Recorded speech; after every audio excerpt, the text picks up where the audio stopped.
हाँ, 2-3 क्वेश्चन मैं अगेन बोलूंगा आउट ऑफ एनसीईआरटी गए हैं, बट मोस्ट ऑफ क्वेश्चन आपके वहीं से है। और हम क्या करते हैं, हम साइड बुक, टेक्स्ट बुक, ये बुक, वो बुक, राइट, इधर से उठा लेते हैं कंटेंट, इधर से उठा लेते हैं कंटेंट, इधर से नोट्स उठा लेते हैं, इसके चक्कर में फंसे रहते हैं और वो नहीं फॉलो करते। तो क्या NCERT book. Hello dear students, आप सभी का स्वागत है आप सभी के प्यारे से लर्निंग प्लेटफॉर्म एनसीईआरटी नीट अड्डा पर, और मेरा नाम है परमवीर सिंह।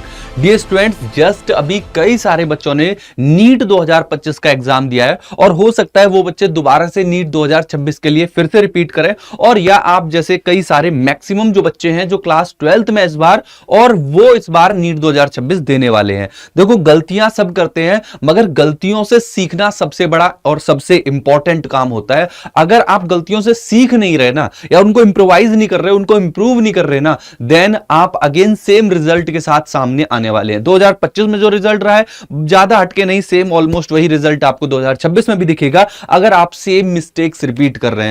अब बात निकल के आती कि मिस्टेक हो कौन सी रही है, या वो कौन सी मिस्टेक है जो मुझे पीछे खींच रही है, जो मेरा सिलेक्शन होने से मुझे रोक रही है, या फिर वो बच्चे जो इस बार पहली बार नीट का एग्जाम देने जा रहे हैं उनके लिए खासकर बोलते हैं ना कि यार दुर्घटना से देर भली, या फिर ये बात भी एक बोली जाती है ना यार कि भाई गलती करके क्यों सीखना, पहले ही सीख लो, है ना, समझ रहे हो ना। तो अब आगे कोई प्रॉब्लम न क्रिएट हो, इसलिए आप सबसे पहले प्राइमरीली कुछ चीजों का ध्यान रखना जो मैं आपके सामने प्रेजेंट करने वाला हूं। 3 मेजर मिस्टेक जो बच्चों ने की है इस बार और करते हैं। And the very first is avoiding this NCERT text book, जिसको हम क्या बोलते हैं भाई, रामायण महाभारत कुछ भी कह लो। बायोलॉजी में नीट के एग्जाम में भाई जो बायोलॉजी की एनसीईआरटी की बुक है ना, वही सब कुछ है। मैं हमेशा बोलता हूं, आप बोलोगे सर अभी तो 2 क्वेश्चन आउट उठ के आए। नहीं बेटा, ऐसा कुछ नहीं है। 95% जो क्वेश्चंस हैं वो अगेन फ्रॉम एनसीईआरटी है, अगेन फ्रॉम एनसीईआरटी बुक है, वो और कहीं से नहीं आए। हाँ, 2-3 क्वेश्चन मैं अगेन बोलूंगा आउट ऑफ एनसीईआरटी गए हैं, बट मोस्ट ऑफ क्वेश्चन आपके वहीं से है। और हम क्या करते हैं, हम साइड बुक, टेक्स्ट बुक, ये बुक, वो बुक, राइट, इधर से उठा लेते हैं कंटेंट, इधर से उठा लेते हैं कंटेंट, इधर से नोट्स उठा लेते हैं, इसके चक्कर में फंसे रहते हैं और वो नहीं फॉलो करते। तो क्या एनसीईआरटी बुक। बेटा, एनसीईआरटी बुक का सिर्फ आपको टेक्स्ट नहीं रीड करना बेटा, मैं अक्सर आपको पढ़ाता भी हूं तो मेंशन भी करता हूं ये चीज कि टेक्स्ट इंपॉर्टेंट है, उसके बाद जो डायग्राम्स हैं, और डायग्राम के नीचे जो उसकी इंफॉर्मेशन दी हुई है, इंफॉर्मेशन डायग्राम में भी कई बार इंफॉर्मेशन के साथ एग्जांपल डाल देता है। कई जगह ऐसा एनसीईआरटी की बायोलॉजी में आप देखते हो कि डायग्राम बना हुआ है, डायग्राम के नीचे ही उसने 2 एग्जांपल लिख दिए। फॉर एग्जांपल अगर आप नोटिस करें तो पेडिग्री वाले केस में, पेडिग्री में कई सारे डायग्राम बने हैं, उनके नीचे आप देखोगे ऑटोसोमल डोमिनेंस डिसीज का एग्जांपल वहां पे मेंशन किया है। कहां पे? डायग्राम के नीचे। वो कंटेंट में, नेक्स्ट में नहीं। अगर तुमने अवॉइड कर दिया, गई भैंस पानी में, अगर उससे क्वेश्चन आ गया, राइट। मस्कुलर डिस्ट्रॉफी के एग्जांपल के रेस्पेक्ट में अगर हम बात देखें तो इस तरीके के कई सारी चीजें हैं जो हम अवॉइड करते हैं। इवन दो आप चैप्टर के एंड में जो समरी होती है उसको भी मैं कहूंगा एक बार को रीड करो। हालांकि आपको उससे कंटेंट हो सकता है बहुत कुछ नया ना मिले, मगर सेम चैप्टर को आपको दोबारा से एक फ्रेम मिल जाएगा। जो आपने पूरे चैप्टर में पढ़ा है उसका अगेन एक और फ्रेम मिल जाएगा। साथ के साथ एनसीईआरटी का ही एग्जाम्पलर जो रहता है, इसको भी यार फॉलो करना है, इसको भी फॉलो करना है। मतलब एनसीईआरटी की जो बुकलेट है उससे रिलेटेड जितनी भी कंडीशन है, जितनी भी कंटेंट की चीजें हैं, वो सारी की सारी हमको क्या करनी है, एक बार में पढ़नी ही पढ़नी है। ठीक है, वो हमको बिल्कुल मिस करना ही नहीं है। उसके अलावा आप कहीं जा रहे हो देन ओके। कई बार मैं बच्चों को देखता हूं भाई दिसंबर तक वो इधर उधर की बुकलेट में ही फंसे रहते हैं, वो खुद के नोट्स तक नहीं बनाते। एनसीईआरटी रनिंग वे में एक बार पढ़ ली तो सोचते हैं बहुत कुछ हो गया, बिल्कुल भी नहीं। You must follow, you must stick with your first of all NCERT text book. और इसीलिए आपने देखा होगा परम सर जब भी पढ़ाते हैं, राइट, मैं जब भी आपको कुछ कंटेंट कराता हूं तो आप नोटिस करते हो मैं आपके सामने बुक ओपन करके रखता हूं, राइट।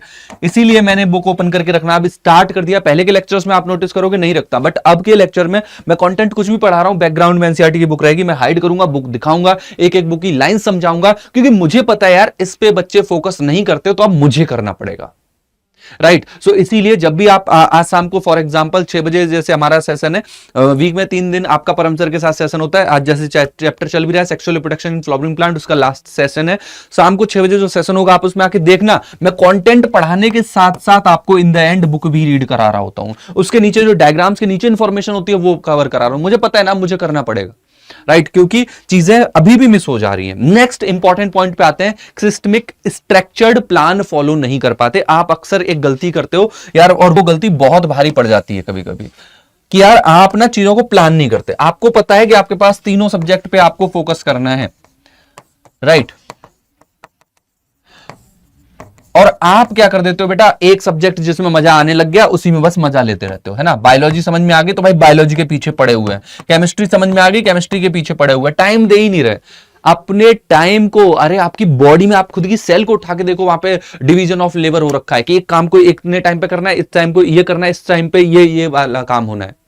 डिवीजन ऑफ लेबर समझते हो ना यार, काम का बंटवारा करना, है ना। प्रोटीन सिंथेसिस होगी तो राइबोसोम के थ्रू वो इंडोप्लाज्मिक रेटिकुलम पे हो रही है, अदर ऑर्गेनेल को ब्रेक डाउन कराना है, लाइसोसोम में कराना है, राइट। तो भाई जब बॉडी में सेल लेवल पे इतना स्ट्रक्चर्ड कंडीशन चल रही है तो आप यार नीट के एग्जाम में क्यों नहीं चल सकते।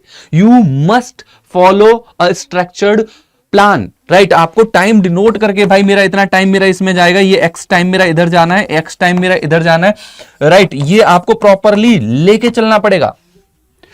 उसके साथ साथ आपको यह बात भी ध्यान रखनी है कि यार मेरे जो अदर चीजें हैं, जो मेरी अदर चीजें चल रही हैं, उनको भी मैं साथ के साथ लेके चलूं, राइट। जैसे थर्ड इंपॉर्टेंट पॉइंट पे मैं इसमें लेके आता हूं आपको, जैसे third important revision practice and mock test. इसको बच्चे काफी अवॉइड करते हैं। कई सारे बच्चे बोलेंगे सर हमने किया था, मैं मान सकता हूं यार तुमने रिवीजन किया था, मगर वो अभी भी सफिशियंट नहीं है ना यार।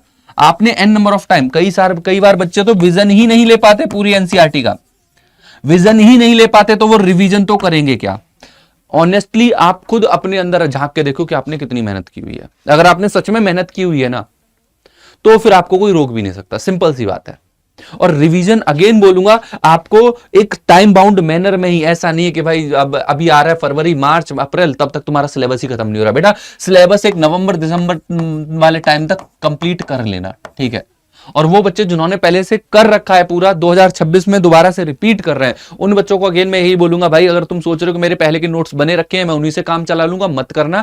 दोबारा से एनसीईआरटी पढ़ना है। मैं ये नहीं बोल रहा नोट्स बनाने हैं, मगर एनसीईआरटी की एक एक लाइन छाननी है दोबारा से, और उसका n number of time, n times आपको रिवीजन करना है। फिजिक्स जैसे सब्जेक्ट में जहां पे प्रैक्टिस की जरूरत है, वहां पे एन नंबर ऑफ टाइम्स आपको प्रैक्टिस करनी है बेटा। Mock test in the end लगाने हैं, बट ऑनेस्टी से लगाने हैं। मॉक टेस्ट में आपका एक्चुअल में जो कंडीशन होती है ना वो दिखने लगती है, अगर आप ऑनेस्टी से दे रहे हो। कई सारे बच्चे जो एग्जाम निकालते हैं उनको पता होता है कि मॉक टेस्ट की क्या इंपॉर्टेंस है। वो अलग बात है कि एग्जाम के एंड में देने होते हैं, बट क्वेश्चन प्रैक्टिस अभी से करो। और जब अभी से तुम्हारी क्वेश्चन प्रैक्टिस सही होगी, अभी से तुम्हारा बहुत अच्छे से तैयारी होगी, तो मॉक टेस्ट में भी वो चीजें दिखेंगी। और मॉक टेस्ट आपके उस कॉन्फिडेंस को बूस्ट करते हैं जो आपको उस एग्जाम के 3 घंटे में दिखाना होता है, राइट।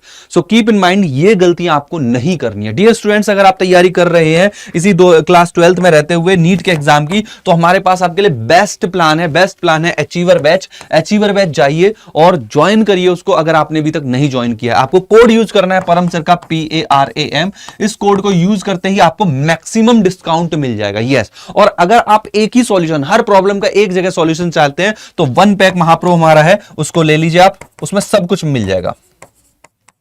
महापैक है, उसमें सब कुछ आपको मिल जाएगा, टेस्ट, DPP, वीडियो सॉल्यूशन के क्लास टेस्ट, और जो भी एक्स्ट्रा चीजें हैं सब कुछ मिल जाएंगी इस 1 महापैक में। सो बच्चों अभी जाइए अपनी तैयारी को बूस्ट करिए, क्योंकि अभी पूरा टाइम है, अभी सब कुछ आपके हक में है। मिलते हैं नेक्स्ट वीडियो में, bye bye, take care, thank you so much.